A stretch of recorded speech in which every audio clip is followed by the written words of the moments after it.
And we're on. This is awkward. Do your whole spiel? No, hell no. Is this? Oh wait, are we doing the podcast? Is this the podcast? This should go on the Rice and Beans platform, I think. All right, Rice and Beans podcast episode. I have zero idea. I'm Alan. That's Jose. We are talking martial arts, entrepreneurship, business. A lot of political incorrect stuff today. We have some downtime in the gym. It's a lovely Tuesday, and we realized that we've never interviewed ourselves before. So we might as well do this. We only have maybe about 15, 20 minutes. Yeah, that's all we need. I'm putting you on the spot. I'm always talking. Are we in? Let me see. I think if I back up, Maybe we go this way. Edit a little bit. Right there should be okay. There you go. Perfect. A little better. Yep. Got the Rock Lee in the background. Yeah. Gotta love it. Speaking of Rock Lee, I mean, that's kind of what we're here to do, is talk about the gym origin story. We should label this episode as just gym origin. Gym origin story. This was through 2.5 years, maybe possibly 3 years in the making by now. Yeah. I mean, it feels like just yesterday we have a mutual business partner who, mentioned, hey, we might be doing number 2. Are you interested in leaving your career and doing this full time? And I was like, at first in my head, I was like, I think so, maybe. There's a lot of I don't know. Maybe I would say it's about a year. There's still a lot of I don't know. There's still a lot of I don't know. I mean, for those that are listening that don't know, we both left, pretty decently paying careers. I would say they were, middle class, but now I don't know anymore. I mean, we both had tickets into the middle class, but you were still budgeting. Right. So look, it's going to come off as very ungrateful, but no, I mean, if you did the math, it is what it was. Right. Okay, I get this much, I make it up until 65 or whenever we retire. Right. And then that's our max? Yeah. Shit. Yeah. It's all right. So you were the one that was approached first. Yeah. And you had a very unique opportunity that you were working through. Right. And to be fair, I think I had mentioned to Michael at one point, which is our mutual business partner. Yeah. I had mentioned to him that I'd be interested at one point, this is what I want to do. And then when he kind of agreed with me, I backtracked a lot. I was like, wait, I didn't know you were going to respond serious, with this. So I was coaching and teaching at another gym, and it just popped up as something that was potential. I decided to wait a year. I was just very unsure, as we are this day, unsure still. But work was work. I was in law enforcement in Worcester for 13 years, and it's exhausting. So there was one day I woke up and I was like, I don't think I want to do this anymore. Yeah. I did the math, and it would have been another 22 years there, waiting it out to retire and not even knowing if the pension was going to, cover life expenses at the time, kids' college, all this stuff. So it was, I call it my midlife crisis moment. I was like, I'm not going to buy a Ferrari or a Mustang or anything like that. Yeah. I was like, you know what? I'm just going to take the chance and do what I think we are natural at, which is martial arts, right? We just jumped in and never left, and was teaching for, I think, 6 years straight, 5 days a week, nonstop, and training. So just all collided with all right, this is what I was meant to be doing. 22 years to figure it out, I think we can figure it out. That was my big decision maker. Yeah, I mean, for me, around the same time, you definitely had that conversation first. And I was actually had another business opportunity that was completely out of left field. It was a doggy daycare. And I was working through the numbers on that, trying to find somebody to partner with that one in, and it was going to take me away from the gym. The duties of that business required that I be there early and late. And it most definitely would have cut into my training time. It didn't work out, but I'm not entirely upset about it. Actually, I don't know anymore. I don't know. Different business model, but then somehow I got connected with you two. I mean, look, we've been training partners, student-teacher relationship since, but it wasn't on a business end yet. And then the conversation started, and we started planning to see if this was even financially possible to do. On my end, I was in healthcare. And when you're in healthcare, you're treating patients. That's why you get into it. What they don't tell you in school is you have to document. There's a lot of documentation and paperwork at the end of the night. And I was legitimately spending 2 hours, maybe 2.5 hours after training everybody's asleep, I do that, boom, document. And then I repeat. Wake up, go to work, treat my patients, as many as I can, as well as I can, go to training, come home, document. I'm like, you know, if I'm putting in all those hours for somebody else, I might as well divert that energy into building the business or a business for myself. And did the math, same thing. I'm like, oh, okay, this is annoying. I'm like, I'm not going to be able to flex. I'm not going to be able to. And when I say, like, he and I have different definitions. I know exactly what he wants. I want to be able to go to dinner and not worry about the bill. For how many people that are eating dinner. Like, I just want to hand over the credit card, not worry about it, and go. And I knew that where I was in my position, I already maxed out. You know, I maxed out. I was in the highest paying setting. Maybe getting a 3 to 5% bump every single year, no matter how many letters I had after my name, certifications, or how much I worked. It was always that. And healthcare is hard because it's insurance-based, so no matter what, the company itself is getting reimbursed from insurance, which the reimbursement goes down every single year. So they're always cutting costs. They're always trying to figure out that part. Fast forward, we get to here. It's been a year and 2 months. Big deep breath. We survived so far. That's correct. It was a rough year, for sure. It was a rough year. I don't think people understand, but it was a hard year. I mean, if you are listening and thinking of getting into this, it's there's no playbook, you know, for sure. We shot from the hip a lot. You know, coming from we were not business owners. I wasn't a business owner. I think you have some business owner experience. I was kind of a business owner, a little bit of experience, but. So I started from scratch here. I mean, the most experience I had in this was teaching jiu-jitsu. That was my credentials for this. But I mean, look, honestly, I've said this before, but I'm going to officially say it on camera. Like, you were instrumental in putting our original staff together. You know, from MMA to jiu-jitsu to Muay Thai, everything like that. Like, you know, you were in the game sooner. The plan was there sooner. You were already starting to scout, which is great. You know, it helped us out. Day one, it helped us out tremendously. Shout out to all those guys. I think you guys most know who you of them are. Still here. Yeah, you guys know who you are. But then everything else, it's like, okay, since we opened January 5th, 7 days a week, we're here. And I've never been happier. That's the crazy thing. Like, I've never been happier. The 7 days a week, you know, I think 80 hours a week total is the math there. I think that's the one I was like, oh, I didn't account for this. Like, I just doubled my time of work when you think entrepreneur, you're like, oh, I'm gonna have more time with the family, I'm gonna be able to do these things. And I went from working 32 to 40 hours a week at the police station to 80 hours a week here, training jiu-jitsu, teaching jiu-jitsu, dealing with all the back end stuff with you, you know, learning the business side of this, which is chaos. They don't tell you, there's no lesson about the emotional drain about it, of like the ups and downs. They're like, oh, I just signed somebody up. Like, oh, I just had 10 people cancel because they don't like the class that I taught. What happened there? And you start. It's a very, very unhealthy mental health business, to be honest. I won't actually, I made a rule for myself, like, I won't talk people into becoming a business owner. Right. Like, if you're gonna ask me, should they become a business owner? Like, nope, I'll tell you no. But if you're gonna do it, you have to do it on your own impetus. Like, I won't convince people to do it. I mean, I say the same thing to people, except my only caveat is if it's something you love, that's fine. Is you have to love this stuff. There's no other way around it. So I don't think I would have stuck this out if it was for something that I had no stake in. Like, with jiu-jitsu, it's a lot easier, right? Like, we see the development of the team. Guys go out to compete, or just people level up from being here in the hobbyist kind of mind state, and it's rewarding in that way at a minimum, right? Like, you know, the finances be damned, like, that is rewarding in and of itself. Like, helping people daily is nice. So spending 80 hours doing that isn't so bad, you know.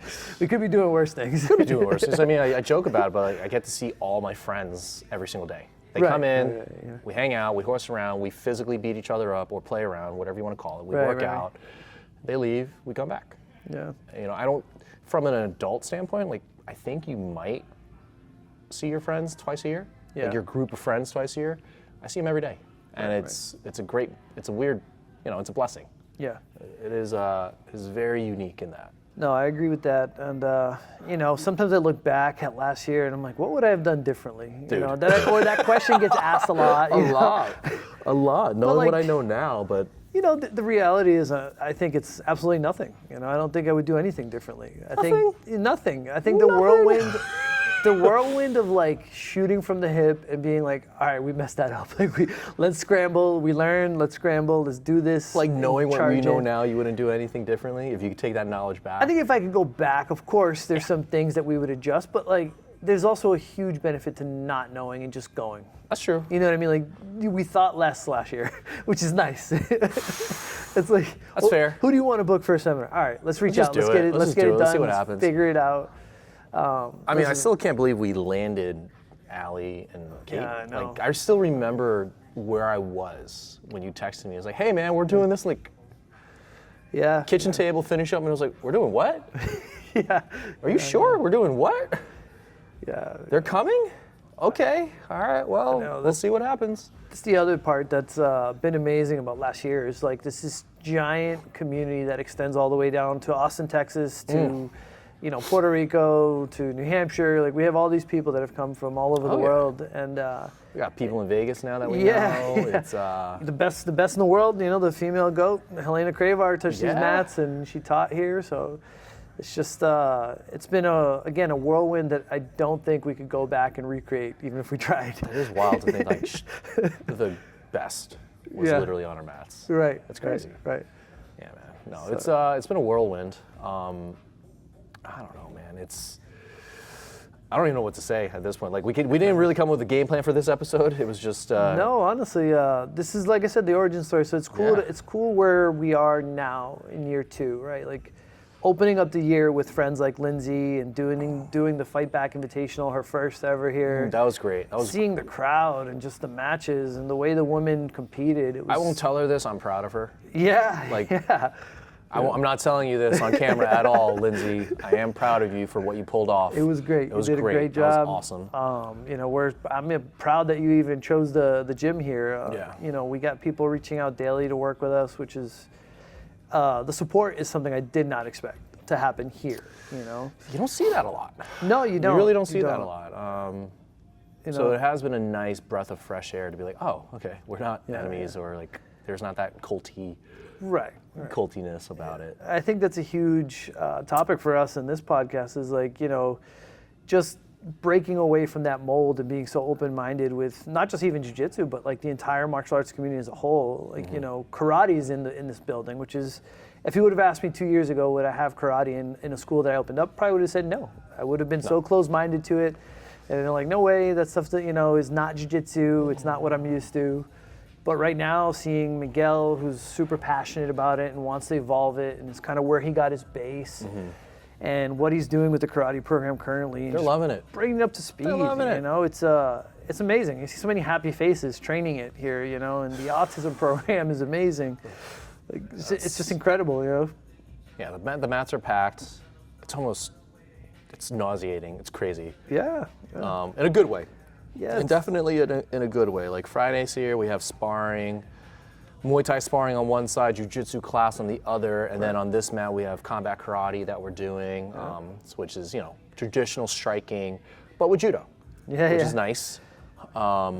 And they blend striking from other martial arts, not just karate anymore. That's true. They're they taking got the best of they got Muay Thai. everything. They're combining the footwork, the blitz style, Right. and the blitz style from karate, which is nice. It's all inspired by karate combat, so shout out. Please don't sue us ever. Ever, please. And I'm looking around at the gym right now. I remember the nights that we spent here setting this up, painting. Oh my God. All the help that we got.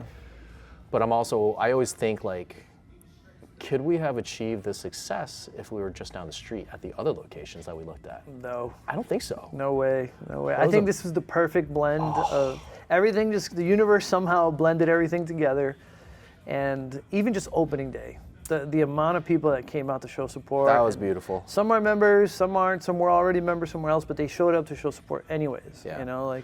That is the exact picture of what I would want It was for an great. opening day. It was so nice. I never felt more unsafe in my gym because of the giant human beings that you brought in. Yeah, It was not fair. Yeah. It was not fair. I looked at it. It was like 10 people on the mats. Like, you guys covered all the mats. Yeah, shout out to the guys from the Worcester Police Department. You guys are They giant people. definitely showed up in force. No man. lightweights, which is always great. No small guys there. I'm super grateful to everybody from Terrible. there. The boys who built the slant wall, you know who you are. Thank you very much. Thanks for saving our necks on that. Yeah. Yeah, that was that's another thing, is just the build out in general. For people who don't know, this was a Dollar General, and these walls here Were yellow. This beautiful wall was bright yellow, and it took forever to paint. The floors over the years are sunken through in spots. You know exactly where the aisles were. Yep. Because when you're walking, it is slightly uneven, and then mopping was fun. Yep. Because there is no floor drain. So we're just squeegeeing water, but because it's uneven, Oh man. because it's uneven, you get like these puddles underneath the squeegee. So that took forever. Hours and hours of being in here, mopping, sweeping, With a single floor buffer. yeah. With a single floor buffer, we were just going back. He would leave, I would come in, do that, Again, repeat it the next day. Huge thank you to the boys from the WPD. That's all from them. They helped me man. get that floor buffer, and Oh. they gave us advice on how to get stuff off the floors and build things here. So. I mean, even the members that came in during the Yes. weekday Oh, or yeah. weekends before we open up to help put up the kickboxing rig, the Muay Thai rack. Yeah. the bags, the mats, everything like that. I mean, building our Dude, the our strength weight and rack conditioning up. side. Yeah, exactly. That was them. It was a lot. It was a lot of hard work that everybody put in, and we're extremely grateful for. Yeah. I've said this in the past, but if this location didn't open up, I would not have done this. No. Like it was the right time that opened up during our right points in our lives, where we wanted to make a professional career change. Yeah. There could have been spots literally 2 miles down the street that would have been cheaper in terms of rent, but I don't think it would have been the same. It definitely would not have been. No way.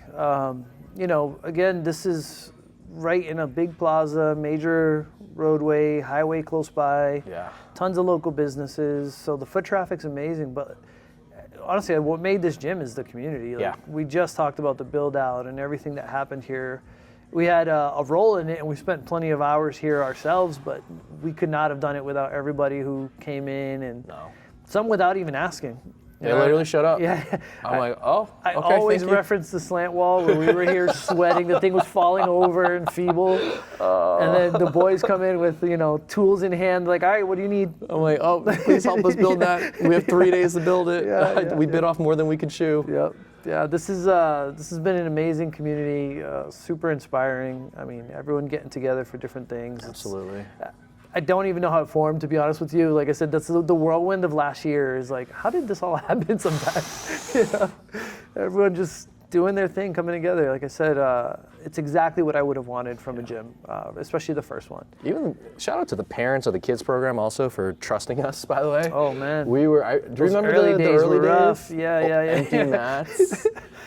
Dude, I always reference, like, cause I never really taught a kids class continuously, 5 days a week.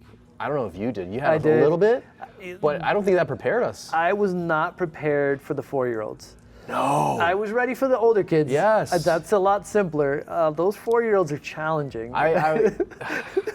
We both don't smoke, but there's the meme of Ben Affleck standing outside against the wall in an alley, like eyes closed, dragging. Honestly, that's us like 30 minutes before the kids class. We're like, oh my God, these guys. Yeah. They're monsters. They hate us. I will say they were the most challenging class I've ever experienced.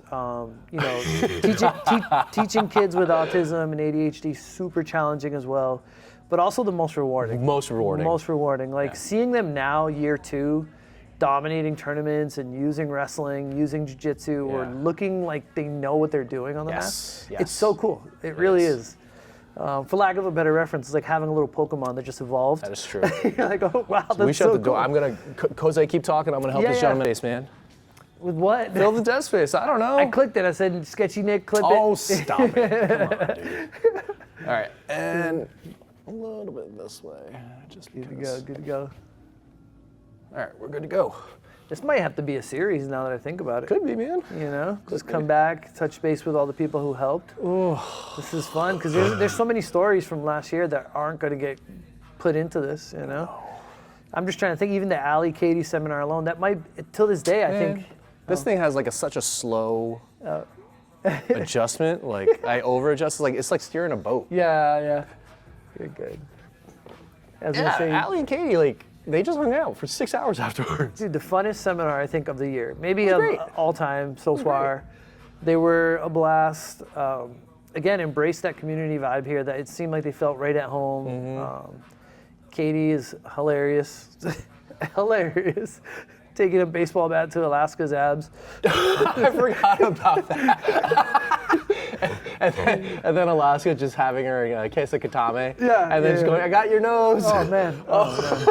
And then Allie is a monster, dude. She is a monster now. Tried to buggy choke her, pick me right up, almost threw me into the slam. Yeah, we have that on video. She almost slammed you. It was great. It was fun to watch. And like continuing watching their career trajectories too is so cool because when people come through the doors and do their seminars, it seems like everybody bonds, and it's just so much more enjoyable to see them progress, right? Like, I think Katie is about to face Helena Cravar, which is insane. Miami. Insane. So I forgot the date, but yeah, it's good crazy. for her facing the best in the world. So she screenshotted and posted it on her Instagram, like when the promoter asked her. Yeah. Her immediate response was when and how much. And then the promoter afterwards goes, "Oh, I didn't expect you to say yes." I'm like, "Katie, you're a dog." Yeah. I love it. I remember we talked about that here when before any of this was even a thing. We're just having jiu-jitsu conversation. We're like, "Would you guys face Helena?" And they're all like, "Yes, of course." Yes. Allie's like, No "Yeah, she's fear. down the street from me. Like I trained down the street from her. So yeah, it's fine. She's very nice, but yes, I will face her." Definitely martial artist to the core. Not afraid of any challenges. That's awesome. And honestly, man, Katie might twist her. Just saying, just calling it right now. I will lose my shit if Katie twisters Helena Cravar. I will lose my shit if she if she pulls a twister on her and then got your nose. Got your nose. That would be please. Oh my God, please, Katie, please, gotta go please, for it. please. There should be betting lines on that. It'd be amazing. My goodness! Imagine they do a power slap. Power slap loser. Yeah. That would be great. No. I don't want to see Helena get slapped. She's still a teenager to me. She is.